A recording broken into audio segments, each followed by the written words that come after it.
국내 제약바이오 기업들의 신약기술 수출 사례가 늘고 있습니다. 신약기술 수출은 일반적으로 계약금, 그리고 단계별 기술료인 마일스톤, 마지막으로 제품을 판매할 때 매출액의 일정 비율로 받게 되는 로열티로 구성되어 있는데요. 대규모 신약기술 수출이라도 신약기술 수출의 가치를 평가할 때는 전체 계약 규모뿐만 아니라 계약금 규모를 중심으로 살펴봐야 한다고 합니다. 왜 그런지 박미라 기자가 보도합니다. 지난 2월 SK케미칼은 글로벌 백신 기업인 사노피 파스테르와 독감 백신 기술 이전 계약을 체결했습니다. 전체 계약 규모에서 계약금이 차지하는 비중은 9.68%에 이릅니다. SK케미칼이 이미 개발을 완료한 독감 백신 생산 기술이라는 점에서 계약금이 높게 책정된 겁니다. 이처럼 총 계약 규모에서 계약금이 차지하는 비중이 크다는 것은 거래 상대방이 기술 도입 가능성을 높게 평가했다고 볼 수 있습니다.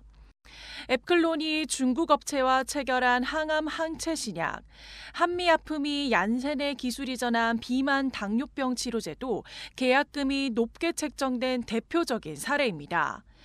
계약금은 계약 체결 직후 또는 일정 기간 이내에 받게 되는 금액입니다.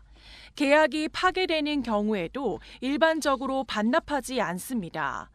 하지만 단계별로 받는 기술료인 마일스톤은 다릅니다.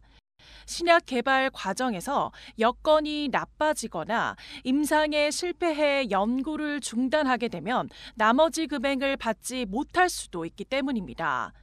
불확실한 금액인 겁니다.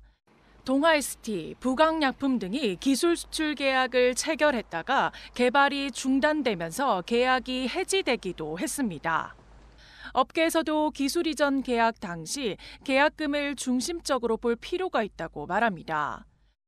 개발 초기 단계여도 계약금 비중이 높은 경우가 있고 임상 3상까지 진행됐어도 계약금 규모가 상당히 적을 수가 있습니다. 그래서 계약금 비중이 높을수록 거래 상대방이 상용화 가능성에 무게를 두고 그 기술의 가치를 높게 평가한다고 볼 수 있겠습니다.